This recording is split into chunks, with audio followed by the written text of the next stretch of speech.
Hello dear students, I welcome you all to yet another short video on the concepts of physics.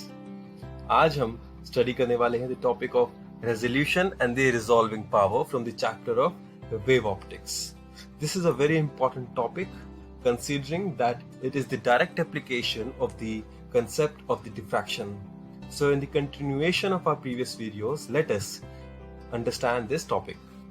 Dear students, to understand the concept of resolution, let us take a very simple example. If we have a particular object and we try to form the image of this object through a particular instrument, for example a telescope. Dear students, as per the concept of the geometrical optics, the light must travel in the straight path and must not undergo any diffraction as it passes through any obstacle. Now, considering this concept, the image formed of the object should be a circle with sharp boundaries.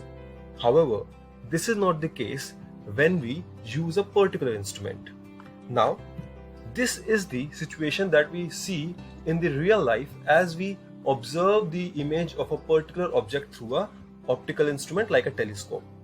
The image is having a blurred boundary, and this is due to the diffraction effects. The intensity of the diffraction pattern is maximum at the center of this circular disc with the blurred boundaries, and the intensity keeps on decreasing as we move away from the center. This particular image or this particular disc, dear student, is called as the airy disc. That is A-I-R-Y, airy disc. Now dear student, to understand the concept of the resolution and the resolving power, let us take help of an animation. If the images of two stars are formed through a telescope, then the students, let us assume that the angle between the light rays between the two stars is given by the variable alpha. The two airy discs will be formed, and if the distance between the stars is large enough, then these two airy discs will be separate enough to be resolved properly. This will be possible when the angle alpha will be large and the diffraction pattern in this case would not touch each other. Thus a high quality resolution will be obtained. However, if this angle alpha is decreased, which means that these airy discs will come closer to each other, we can see at the bottom that the diffraction patterns overlap each other, and therefore the quality of resolution decreases. Thus, the two stars will not be able to be resolved properly, and hence there is a limit of alpha for which the two stars can be resolved in a proper manner. Now, as we have seen in the animation, if there are two objects, then their individual diffraction patterns will be formed, and if the maxima of the individual diffraction patterns are very well separated, then these particular diffraction patterns can be resolved quite clearly. And as the distance between the maxima of these diffraction pattern increases, the resolution of the images of these two objects also increases. Now the student, a criteria to understand the quality of resolution was given by Lord Rayleigh, and that is known as the Rayleigh criteria of the limiting resolution. If the maxima of the diffraction patterns is separated by a distance which is equal to the distance of the first minima of the individual diffraction patterns, then the images are said to be just resolved. Now, the objects are said to be well resolved if the distance between the maximas of the diffraction pattern is greater than the distance between the first minimas of the diffraction pattern.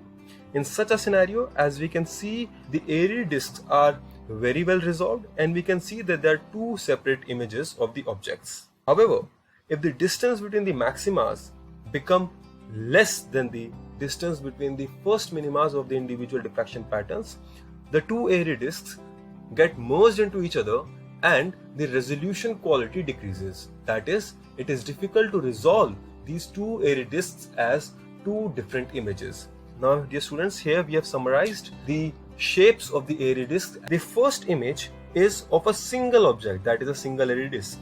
In the second image, we can see that there is a good quality of resolution. However, in the third image, the airy discs get merged into each other and the resolution quality decreases. Now, dear student, for every optical instrument, the power to resolve two different objects is different. For example, for our human eye, the resolving power is approximately 1 by 60 degrees, that is 1 minute of the arc.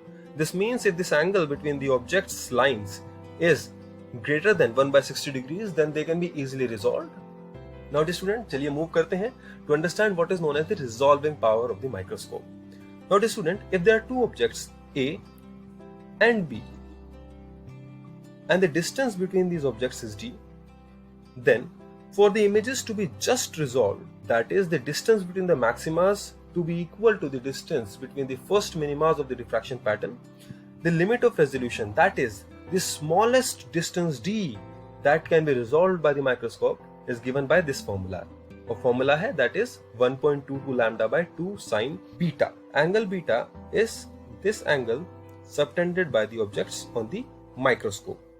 Now the resolving power for the microscope is determined by reciprocal of the limit of resolution, and the resolving power therefore is given as 2 sine beta by 1.22 lambda. Now we can conclude some important points. Smaller is the limit of resolution, higher is the resolving power. That is, smaller is the distance small d, greater is the resolving power. Also dear student, resolving power increases as the wavelength decreases, as we have seen that the resolving power is inversely proportional to lambda. The application is the oil immersion setup. In oil immersion setup, the lambda in the oil can be written as lambda in the air divided by the refractive index of the oil. In such a scenario, the lambda decreases and therefore the resolving power, dear student, increases. Another conclusion we can make here is that since the wavelength for the violet light is less than as compared to that of the red light, therefore the resolving power in the case of violet light will be higher as compared to the red light. Dear student, for telescope, the light rays come from a very large distance, and let us consider two objects, that is A and B. The angle made between the light rays coming from A and B is alpha, then the limit of resolution is determined by alpha is equal to 1.22 lambda by d. Alpha is the smallest angle for which these two particular objects can be resolved, and capital D is the diameter of the aperture of the objective lens. Now in this case also the resolving power is given as 1 by limit of resolution, which means that the resolving power will be capital D by 1.22 lambda. In this scenario as well, as the lambda decreases, the resolving power increases.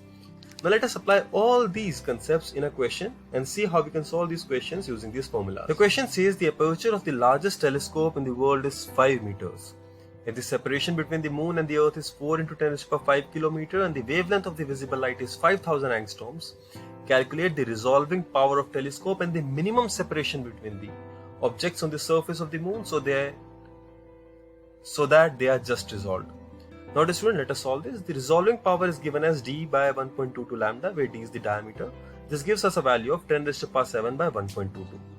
The limit of resolution is defined as 1 by resolving power, and that will be equal to d by r, where d is the separation between the objects and r is the distance between the moon and the earth. So d can be written as r by resolving power, and this gives us a approximate value of 48.8 meters. So the objects which are separated by at least a distance of 48.8 meters will be resolved. I hope you understood this concept of resolution and the resolving power. For more such videos, stay tuned in. Till then, keep learning, keep enjoying. Thank you.